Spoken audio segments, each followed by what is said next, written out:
hey YouTube, I don't think you need to look much further than the Pokemon on the screen to realize that this is a catch-up team that doesn't super work, but it's the three of the only five that I have. Medi, Clodsire, and Quaquaval, uh, or Quackaval. I do not know how to pronounce that.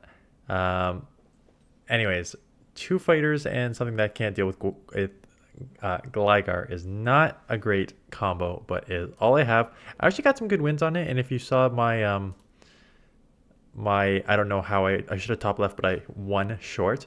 I won this team against a Gligar and I forget the other Pokemon that I had like no business winning. So it's not impossible, but this Pokemon leads me to the question of which I'm going to do a video on either tomorrow morning, Wednesday morning, or keep it for Thursday morning. Is what moves are we going to do for next season here? Because we have this is a fighting water Pokemon with Wing Attack and Air Lace, and Medi basically like counters you down in the 2 shield. It is it's crazy how powerful Medi is, or just how bad that Pokemon is, but I think it's how powerful Medi still is. So I'm going to do a video on moves that I think should be buffed, nerfed, and then either I don't know the new moves or like typings that I think should be nerfed and buffed. So if you have any suggestions on those, I asked for it in the community post, but let me know in the comments below what you think moves or buffs that should be nerfed and stuff.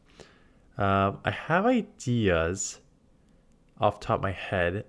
I think so. I talked about last season. I talked about I nailed a couple. I said Psychic's going to get nerfed, and I said Exeter is going to get buffed, and I called that correctly. I thought they were going to nerf I thought they were going to nerf Surf on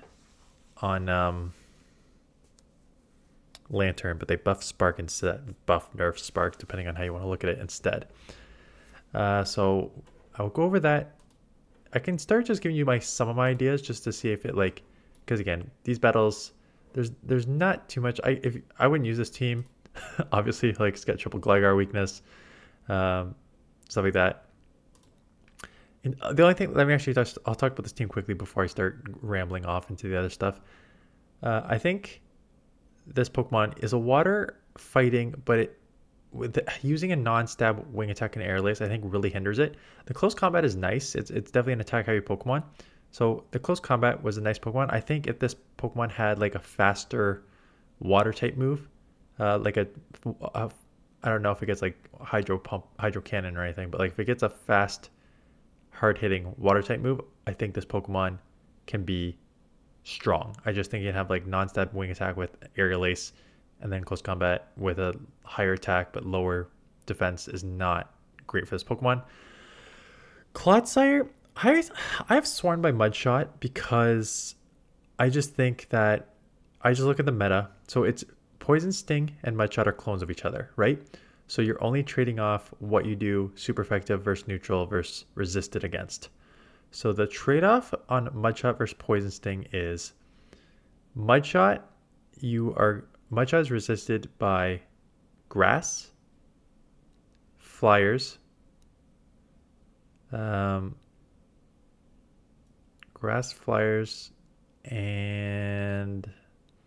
what else is Mud resisted by? Top of my head, I can't think of anything else. Bug? I think Bug resisted as well. Whereas Poison Sting is resisted by Ghost, Steel being the main one, and then Ghost, Steel,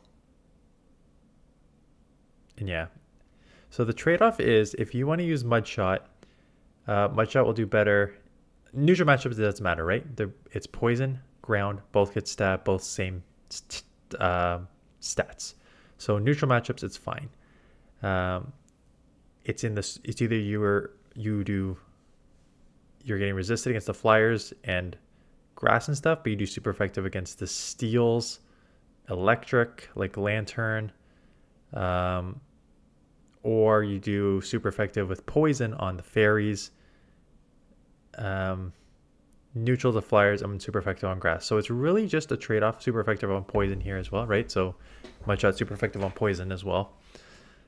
So it just depends. I have seen a lot more people use Poison Sting. And I was thinking about, I was just thinking about the main meta. And I think the main meta is kind of evenish for Mudshot versus Poison Sting. So if you just do like the top, let's just say 20 Great League Pokemon, right? Medi neutral. Carbink, you would hit super effective with Mudshot instead of Poison Sting. So that's one for Mudshot. Registeel. Well, Swampert, you'd actually do neutral with Mudshot instead of resisted. So that's another one for Mudshot. Registeel is another one for Mudshot. Steelix is another one for Mudshot. So that's 4 right off the bat. Clodsire Mirror Match is another one for Mudshot. So even though Poison Sting is the recommended, Whiscash is another. Any of the ground boys, right, that would resist poison, you're doing super neutral there. And then you go Stunfisk, right? So what's that? It's like 6 or 7 ahead for Mudshot. Now we're gonna get into the flyers though. Mandibuzz, Pelipper, that's up for Poison Sting instead of Mudshot. But then you get to Sableye, and that's a half ghost, so Mudshot's better there. And then Superior super effective for Poison Sting, so you want Poison Sting there. Ninetales, you obviously want Poison Sting. So I think it's like a 50-50. Jellicent, you want Mudshot. It seems like Mudshot to me is the better one. But right now, yeah, Poison Sting is the recommended moveset. So it's up to you which one you want to use. So that leads me to the meta and my thoughts. My thoughts are, I have a couple thoughts. So the problem with Medi is they nerfed Medi's Psychic a little bit, which is fine. The problem is in the last 3 seasons, they have nerfed, maybe 4 seasons if we go back to Nidoqueen. They've nerfed Nidoqueen, a poison that resists the counters, and would just be able to like out Poison Jab and Fang all the way down if it had the buff still, or not get nerfed. Resisted Poison Fang, Poison Fang got nerfed, so Nidoqueen got nerfed. And then they nerfed Trevenant, which was one of the main answers to Medi, and then they nerfed Noctowl, which was one of the main answers to Medi. So although they nerfed Psychic a little bit, I think the main problem is that they nerfed every other Pokemon that could beat it. And now one of your main answers to beat it is Gligar, but even in that matchup, it is a Gligar win. But if you get a head on energy with Medi, Ice Punches are double super effective because it is a ground flying. So the main problem with Medi is the combo that it has counter, Ice Punch coverage for the flyers, Psychic, which is still a decent move, and then it's bulk to go with it. So you have 3 options. Like I said, I've always said you cannot nerf counter because counter is affects too many other Pokemon, right? I'll just bring up counter now, and this is just Great League. Medi, Poliwrath, Scrafty, Machamp, Vigoroth, Hitmontop, Wobbuffet, Defense Deoxys, Passimian, the new Pokemon, I haven't used it, Haxorus, Surfetch'd, Obstagoon, Buzzhole, Phalanx, Escavalier, Conqueror, Blaziken, Lucario, Toxicroak, Primeape, right? You cannot nerf counter. You tried to nerf Psychic, and I think you can nerf it again. Psychic is that's a fast move. Psychic is a 55 energy for 85 damage, 1.54 damage per energy. So 1.54 damage per energy is not that good to start with. 10% chance of defense a defense opponent fall.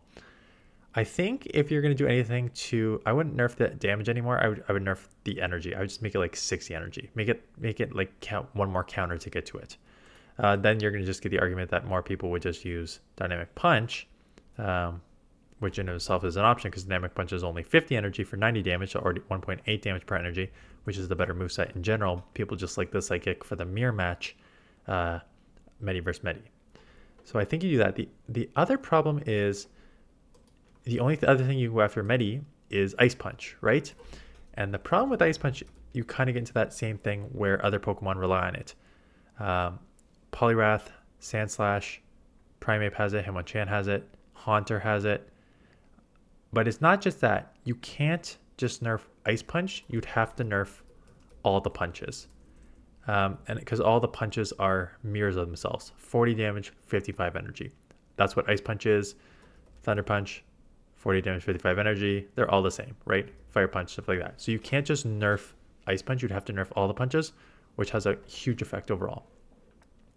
So I think with Medi, you can't, even though it's ranked number 1 right now, and it seems like you want to nerf it, I don't think you can nerf it. I think you have to buff its other Pokemon. You have to buff other Pokemon to go after it. So you've already buffed Gligar, so that's one flyer.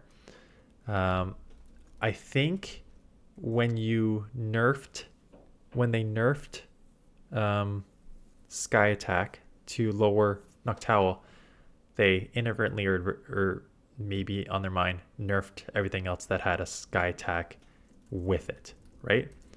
So they nerfed Noctowl into the ground, but like Altaria got hit by it. Skarmory you can't even use anymore. And then the other flyers like Moltres and Swallow, like they're already so low to begin with, right? So you kind of killed your other flyers to a certain extent at it. And then the other only thing that's going to really, really dominate Medi are ghost types. So they nerfed Trevenant in the past. Some of your other ghost types, like Jellicent, the problem with the ghost types is, and what makes Medi so strong and why Medi Licky Cores everywhere, is because if you use a ghost to attack Medi, Jellicent, stuff like that, your Lickitung is just going to destroy it, because Lickitung as a normal type will resist all the ghost typing. So I don't know what the ideal situation is. I think the ideal situation is, unless you buff fairies to a certain extent. You got Carbink now, but even Carbink has Rock Throw, which isn't super effective. It's actually, yeah, it's resisted, so you have to rely on getting into the Moonblast. And then like the other fairies like Ninetales and Azumarill have play, but they're not super strong in a meta that's still dominated by like Sandslash and Steels and stuff like that. So it's an interesting thing. So what I think has to happen is they need to buff other Pokemon, maybe Bug. I said last year they need to buff X-Scissor and Bug in general. I think they need to buff Bug a bit more, because Bug will resist the counters. So if you get more Bug viable Pokemon, or more Poison's still a tricky one because they can hit super effective on Psychic. But if you do more Bug Pokemon that resist counter, stuff that resists counter and only takes like neutral from the charge moves, then you have more of a play here, right? So I think that's what they have to do. Or you have to just buff neutral moves. So I have used, I'll use the example of Fire. Right now, there are no Fire Pokemon in the top 100 on PB Poke ranking. There's Shadow Charizard at 105, Shadow Blaziken at 125. My Shadow Ninetales is down at 229 now. And it's just because, you know, you have Carbink, which is so high as a rock. You have Medi and Lickitung, which are going to, I mean, Medi won't beat Charizard, but Medi and Lickitung will beat pretty much every other fire Pokemon, not every other fire, because there's like Skelgers and stuff like that that will beat Medi, but you know what I mean. Like these fires just don't stack up against the main sort of meta. You have Swampers everywhere, you have Lanterns everywhere. So I think Fire, because Fire is already so limited against the main meta with like Swampert and stuff like that, I think you need to buff either their fast move or give them like a really hard hitting charge move that is better coverage. Like they gave Ninetales Scorching Sands, but you're still just getting lit up by the water Pokemon. You like Scorching Sand does like neutral against Swampert and doesn't one shot, and you're just like getting killed in neutral matchups. So unless they make these like But what can you do? You can't buff Wing Attack for Charizard because it's already there. Then you get to Blaziken, which is like counter. So maybe you buff Fire Spin. Maybe you buff Ember on Ninetales. I don't know. I don't know what the sort of neutral Pokemon are. I have also thought for a while now that ground is starting to kick up a lot and becoming quite strong in this meta. And the first way you saw it was with Gligar, right? Nerfing Spark, unless it's a Water Gun Lantern, nerfing Spark so you can dig there. Just giving it Wing Attack, Aerial Ace, Dig, just like everything got buffed in the last like few seasons there. And now you have Clodsire, which is like a top, it's 11 on PV Poke, having a bulky ground with Earthquake.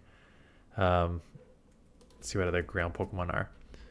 There's still Swampert, which is top. Steelix now, Breaking Swipe, I'll talk about that in a second. Shadow Whiscash is 12, I think that's a bit overrated. But you have like, I said there's no ground, I said there's no fire in the top 100.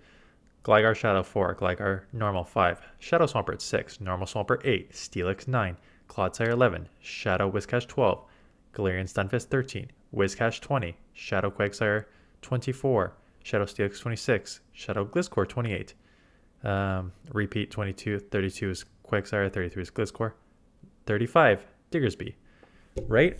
So look at how many ground Pokemon you have in the top 35. It just seems like it's very overpopulated in top 25 right now, and I think it's just because some of these are just mud boys where they only have one weakness in grass, and others are just super bulky with a decent moveset. So that combo there makes ground very, very strong. So what do you do with that? Again, what's ground's weakness? Water. So you're going to buff other waters, right? Lantern and Swampert, I feel like, are one of the only main water Pokemon, right? Because you have Poliwrath, which is more like a counter user. You have Mud Boys like Whiscash and Quagsire, but those seem like more ground type users. Mantine is like seems more of a flyer than a water, right? So there's not like a lot of like pure water. Greninja at 46, Water Shuriken, Hydro Pump, very glassy though. So I don't know. I need to think about this more. I'm aware that my battles are done. So I'm going to think about this a bit more, but let me know in your comments below what you're thinking for movesets, what need to be buffed, nerfed. I'm just looking at the top 20. I just want to shake. I don't think like nerfing. I'm at the point where I don't think nerfing anything else is really going to make a difference. Because it's just going to like rearrange the top. Like nerfing Psychic a little, On Lickitung, what are you going to nerf? You're not going to, maybe you nerf Power Whip, but like, It still has Lick and Body Slam and Bulk, right? Unless you nerf Dig a bit on Gligar, so you drop it a bit down. Break and Swipe Steelix, like, everyone says you need to nerf Break and Swipe. I don't agree. One, I think if you nerf Break and Swipe, it kills Rayquaza in the Master League. Two, if you Steelix, yes, I understand people are like, you need to look at the 2 shield, because 2 shield it can beat like Swamperts and stuff like that. And I'm unaware of that. I am aware of that, but I can also get my Tapu Fini, a Ninetales, or something on it and just kill it as well. So I don't like just nerfing a Pokemon that you can wall with a Steel or Fairy so easily. Like, just looking at its losses in the Great League: 165 against Registeel, 186 against A9, 245 against A Sandslash, 286 against Azumarill, not even with Hydro Pump, just with Ice Beam. Water Gun Lantern, Medisteel 297. Again, this is the 1 shield. People say bring it to the 2. Let me just bring it to the 2 to see. It does tighten it up. You still have a lot of losses, right? Azumarill still 181, Medisteel 241, A9 still 250, right? So there's still a lot of hard losses with Breaking Swipe there. Aware that its 2-2 record is 31-11, and you do get some wins against stuff that you think you would never, like Superior and Shadow Swampert and stuff like that, where you're just like, okay, I get it from that perspective, but still, I don't think it's super overpowered. So I'm at the point where I wouldn't want to just start going through and nerfing all these moves. I'm at the point where I want to see them add moves or buff moves for Pokemon in the 50 plus range to try to bring them up into the top like 20 to 25 if they can. Maybe you buff Trevenant again. Again, there's still Lickitung and Gligar and Sandslash, so like Trevenant, even if you buff Seed Bomb back or something, it's still gonna not be amazing. But like I'm just looking down here. Maybe you buff the Electrics again. You're still just getting walled by the grounds though, right? The grounds are the problems. So maybe you have to buff Grass a little bit. If you buff Grass, maybe you also buff Fire. Maybe you buff Pure Waters, like Bug. Like just try to buff all these other Pokemon to try and get some of these in the lower range up to the top, as opposed to just trying to nerf the top to try and shake it up there. But we'll see. I'll think about it a bit more. I'm going to cover this again all in my video. So stay tuned for that, either probably Thursday morning, because I want to see your comments on this video Tuesday, and then probably shoot Wednesday to go up Thursday. So that is it. Thanks for watching this terrible team, but realistically just listening to me talk about the potential move updates. And that's it. So I'll see you guys in the next one.